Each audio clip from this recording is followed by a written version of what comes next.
Сәлеметсіздер ме балалар? Сәлеметсіздер. Көңіл-күйлеріңіз қалай? Жақсы. Балалар, бүгін біз ойын ойнаймыз. Ойынның аты көш керуенінің құпиясы деп аталады. Ойынның мақсаты түйеге жегілген қоржындардың түсін, санын анықтай отырып, көш керуенінің құпиясын ашу болады. Ойын 5 бөлімнен тұрады. Бірінші бөлім бірлік деп аталады. Жұмбақтың мұқият тыңдаймыз. Қане ойланып тап.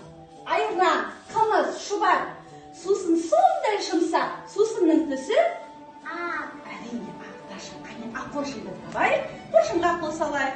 Қоржында не бар? Теп-тез айтайық.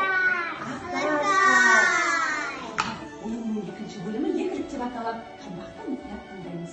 Томаланған дәмі, мынау піскен тары, шайға салсаңданды, оның түсі сары даша, сары қоржынды табайық. Қоржынға қол салайық. Қоржында не бар? Сары тас, керемет. Ойынның үшінші бөлімі үштік деп аталады. Жұмбақты мұқият тыңдаймыз.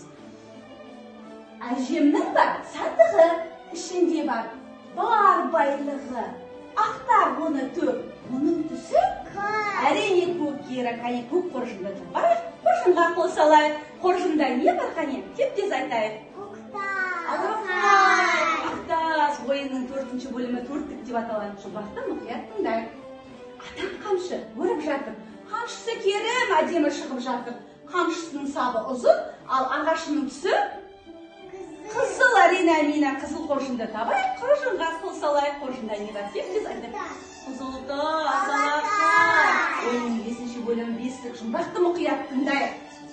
Жас түскенде көштік, біздер сонда өстік.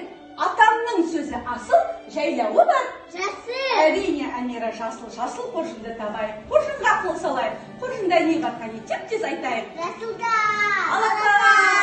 Балалар түстерін анықтады. Енді біздер сан білетін боламыз.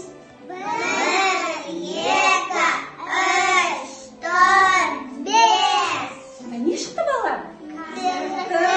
Алтын, ойыны, 5 тас. Керемет. 5 таспен сәндеп киімді санама айтып жалғайық. Қане кім бастайды?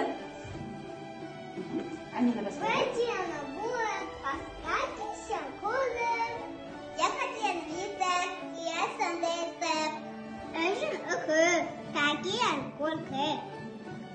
Дачи нам тамак, кстати, сам живак. Белен байпак, аша золотой пак. Керемет балалар. Балалар, ойын сіздерге ұнады ма? Я. Рахмет, сіздерге көп балалар. Сау болыңыз.